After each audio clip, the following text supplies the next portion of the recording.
During the summer of 2003, events in the northeastern United States involving a strange human-like creature sparked brief local media interest before an apparent blackout was enacted.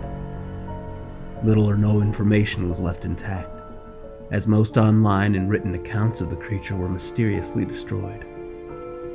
Primarily focused in rural New York State, self-proclaimed witnesses told stories of their encounters with a creature of unknown origin. Emotions ranged from extremely traumatic levels of fright and discomfort to an almost childlike sense of playfulness and curiosity. While their published versions are no longer on record, the memories remained powerful. Several of the involved parties began looking for answers that year. In early 2006, the collaboration had accumulated nearly 24 documentaries dating between the 12th century and present day, spanning 4 continents. In almost all cases, the stories were identical. I've been in contact with a member of this group and was able to get some excerpts from their upcoming book, The Rake. A Suicide Note from 1964. As I prepare to take my life, I feel it necessary to assuage any guilt or pain I have introduced through this act. It is not the act of anyone other than him. For once I awoke and felt his presence, and once I awoke and saw his form. Once again I awoke and heard his voice, and looked into his eyes. I cannot sleep without fear of what I might next awake to experience. I cannot ever wake. Goodbye. Found in the same wooden box were 2 empty envelopes addressed to William and Rose, and 1 loose personal letter with no envelope. Dearest Linny, I have prayed for you. He spoke your name. A journal entry, translated from Spanish, 1880. I have experienced the greatest terror. I have experienced the greatest terror. I have experienced the greatest terror. I see his eyes when I close mine. They are hollow, black. They saw me and pierced me. His wet hand. I will not sleep. His voice. A Mariner's Log, 1691. He came to me in my sleep. From the foot of my bed, I felt a sensation. He took everything. We must return to England. We shall not return here again at the request of the Rake. From a Witness, 2006. 3 years ago, I had just returned from a trip from Niagara Falls with my family for the 4th of July. We were all very exhausted after a long day of driving, so my husband and I put the kids right to bed and called it a night. At about 4 a.m., I woke up thinking my husband had gotten up to use the restroom. I used the moment to steal back the sheets, only to wake him in the process. I apologized and told him I thought he got out of the bed. When he turned to face me, he gasped and pulled his feet up from the end of the bed so quickly his knee almost knocked me out of the bed. He then grabbed me and said nothing. After adjusting to the dark for a half second, I was able to see what caused the strange reaction.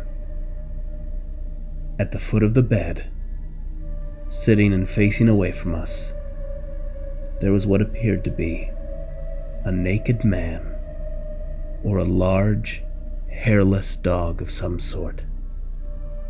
Its body position was disturbing and unnatural, as if it had been hit by a car or something. For some reason, I was not instantly frightened by it, but more concerned as to its condition. At this point, I was somewhat under the assumption that we were supposed to help him. My husband was peering over his arm and knee, tucked into the fetal position, occasionally glancing at me before returning to the creature. In a flurry of motion, the creature scrambled around the side of the bed, and then crawled quickly in a flailing sort of motion right along the bed until it was less than a foot from my husband's face. The creature was completely silent for about 30 seconds, probably closer to 5. It just seemed like a while. Just looking at my husband. The creature then placed its hand on his knee and ran into the hallway leading to the kids' rooms. I screamed and ran for the light switch, planning to stop him before he hurt my children. When I got to the hallway, the light from the bedroom was enough to see it crouched and hunched over, about 20 feet away. He turned around and looked directly at me, covered in blood. I flipped the switch on the wall and saw my daughter Clara. The creature ran down the stairs while my husband and I rushed to help our daughter. She was very badly injured and spoke only once more in her short life. She said, "He is the Rake." My husband drove his car into a lake that night while rushing our daughter to the hospital. He didn't survive. Being a small town, news got around pretty quickly. The police were helpful at first, and the local newspaper took a lot of interest as well. However, the story was never published, and the local television news never followed up either. For several months, my son Justin and I stayed in a hotel near my parents' house. After we decided to return home, I began looking for answers myself. I eventually located a man in the next town over who had a similar story. We got in contact and began talking about our experiences. He knew of 2 other people in New York who had seen the creature we now referred to as the Rake. It took the 4 of us about 2 solid years of hunting on the internet and writing letters to come up with a small collection of what we believed to be accounts of the Rake. None of them gave any details, history, or follow-up. One journal had an entry involving the creature in its first 3 pages and never mentioned it again. A ship's log explained nothing of the encounter, saying only that they were told to leave by the Rake. That was the last entry in the log. There were, however, many instances where the creature's visit was one of a series of visits with the same person. Multiple people also mentioned being spoken to, my daughter included. This led us to wonder if the Rake had visited any of us before our last encounter. I set up a digital recorder near my bed and left it running all night, every night, for 2 weeks. I would tediously scan through the sounds of me rolling around in my bed each day when I woke up. By the end of the 2nd week, I was quite used to the occasional sound of sleep while blurring through the recording at 8 times the normal speed. This still took almost an hour every day. On the first day of the 3rd week, I thought I heard something different.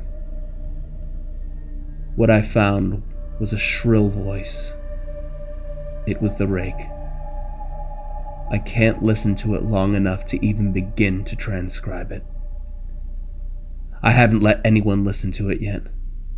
All I know is that I've heard it before, and I now believe that it spoke when it was sitting in front of my husband. I don't remember hearing anything at the time, but for some reason, the voice on the recorder immediately brings back memories of that moment. The thoughts that must have gone through my daughter's head make me very upset. I've not seen the Rake since he ruined my life, but I know that he's been in my room while I slept. I know and fear that one night I'll wake up to see him staring at me.